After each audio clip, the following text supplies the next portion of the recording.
انت شخص واحد ولا نسخ كتير؟ خليني اسألك سؤال هو مش سهل الصراحة، بس السؤال ده مهم جدا لانك لو عرفت اجابته هتعرف حاجات كتير قوي عن نفسك. اول حاجة، انت لما بتبقى لوحدك من غير تمثيل كده ومن غير كلام ومن غير ما حد يكون شايفك، بتبقى مين؟ نفس الشخص اللي في الشغل، ولا الشخص اللي مع صحابك، ولا الشخص اللي بيحب، ولا في نسخة يمكن ما بتطلعش أصلا غير وانت قافل الباب على نفسك وقاعد في أوضتك لوحدك؟ السؤال المهم مش مين فيهم الحقيقي ومين فيهم اللي مش حقيقي، لا خالص. السؤال الأهم هو فيهم حد حقيقي أصلا؟ ومن هنا لازم نفهم حاجة مهمة قوي، إن إحنا ممكن نكون بنشوف نفسنا في صورة معينة أو بنقول ده أنا الشخص ده، بس الحقيقة إننا مش كده، إحنا نسخ كتير قوي. بس أحب أطمنك الأول إن النسخ الكتير دي مش معناها إنك منافق، ولا معناها إنك ضعيف الشخصية فمش عارف تواجه إطلاقا. ده ذكاء للبقاء. كل نسخة فيك اتكونت عشان تحميك. نسخة بتضحك علشان ما تتسألش، ونسخة قوية علشان ما تتكسرش، ونسخة باردة قوي علشان ما تتحرقش، ونسخة فيك ساكتة علشان اتعلمت دايما ان الكلام كان خطر ففضلت ساكتة. المشكلة مش ان يكون عندك نسخ كتير، المشكلة انك نسيت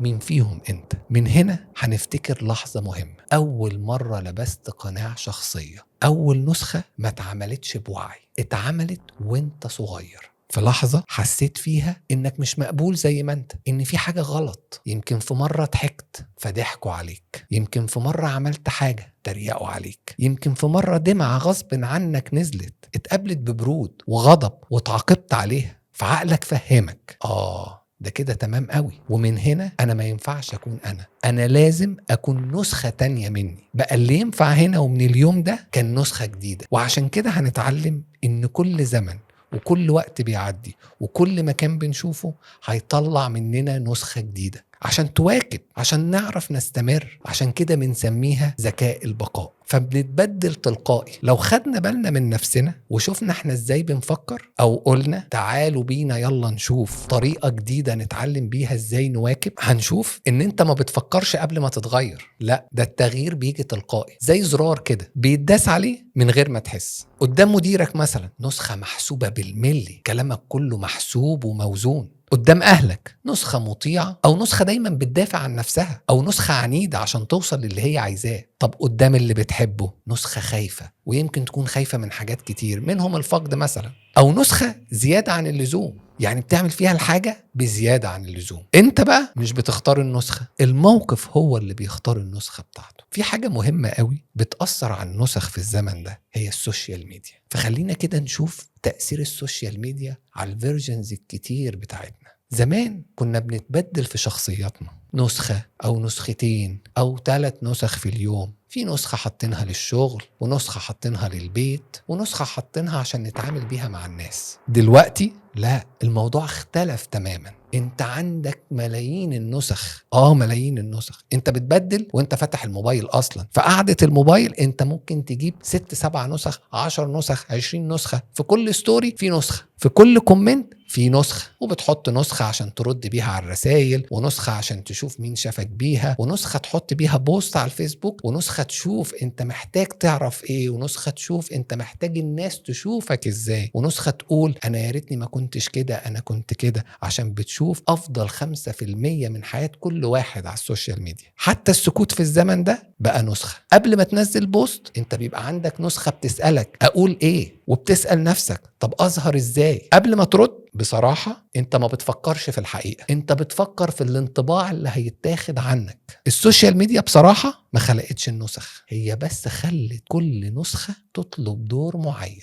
تطلب اهتمام بطريقة مختلفة، تطلب لايك، تطلب تأكيد. في واحد بيصحى الصبح يفتح الموبايل ويلا بينا يختار نسخة تقول أنا ناجح، أنا أحسن من ناس كتير، ونسخة تقول أنا مش فارق لي، أنا مش هتأثر بحد، ونسخة تقول أنا تمام حتى لو مش تمام. في نسخة تانية بقى عند واحد تاني ما بيختارش، النسخة هي اللي بتطلع لوحدها. نسخة اتعلمت إنها لما تظهر بالشكل ده تتحب، ونسخة اتعلمت انها لما تسكت تتساب. ومع الوقت التبديل بقى سريع قوي، لدرجة انك احيانا تقفل الموبايل وتسأل نفسك سؤال بسيط: هو انا كنت مين من شوية؟ بصراحة السوشيال ميديا ما بوظناش، هو بس كشف حاجات بسيطة قوي ورتنا قد ايه احنا متعودين نغير نفسنا عشان نتشاف، ومن غير ما نحس بقينا بنعيش مش عشان نكون نفسنا، لا، علشان النسخة اللي تجيب قبول اكتر هي النسخة اللي هنعيشها. ده هيخلق صراع داخلي، ومش هخبي عليك صراع قوي. هتحس ان جواك كده زحمة كتير، وصوت بيقولك خليك طيب،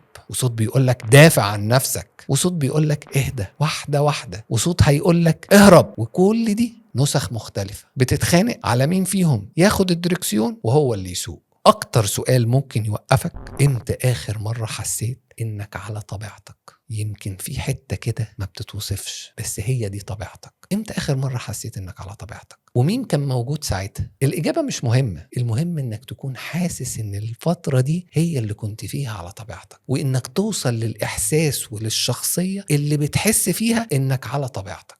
هنا هتوصل للحظة اللي تحس فيها انك مش تعبان. طب ليه بنتعب؟ احنا بنتعب مش من الناس، احنا بنتعب من التمثيل الطويل، من انك كل شوية بتبذل مجهود علشان تبان كويس قدام الناس، من انك ترضي نسخة وتكسر نسخة تانية. فهنا التعب مش عشان انك ضعيف، التعب عشان كنت قوي زيادة عن اللزوم. فلازم تحرر النسخة المستخبية فيك، لان في نسخة ما بتطلعش كتير، النسخة اللي مش عايزة حاجة، مش بتثبت نفسها، مش بتمثل اصلا. دي النسخة اللي بتظهر وانت تعبان قوي او في امان قوي. النسخة دي لو وصلت لها هي دي النسخة اللي بتبقى فيها على طبيعتك. تعال معايا اقولك على تويست يمكن يقلب تفكيرك 180 درجة. مفيش نسخة فيك مزيفة، كلهم حقيقيين زي ما قلنا، بس متكونين في أوقات مختلفة. نسخة اتكونت وانت محتاج حماية، نسخة اتكونت وانت محتاج قبول، نسخة اتكونت وانت محتاج تهرب. المأساة ان النسخ دي فضلت شغالة بعد ما الوقت خلص. فتعالوا نشوف مع بعض ايه الحل الحقيقي، ازاي تحمي نفسك. مش انك تلغي النسخ دي وترميها خالص، ولا انك تبقى شخص واحد بالعافية غصب عنك. انا هكون واحد بس مش عايز نسخ، غلط. الحل انك تبقى قائد، تسمع النسخ كلها من غير ما تخليهم يسوقوا. انت مش النسخة، انت اللي بيشوف النسخة، وبالتالي بيعرف ازاي يتعامل معاها. انت مش مزيف، انت شخص اتعلم يعيش بأكتر من شكل. بس يمكن الوقت جه انك تختار، مش تختار انهي نسخة تطلع، لا، بس مين فيهم اللي هيمسك الدركسيون. لو الكلام ده لمس حاجة جواك ما تنساش تعمل لايك وتشترك في القناة، واكتب لي في التعليقات انت وصلت للنسخة اللي انت حسيت فيها على طبيعتك ولا لا.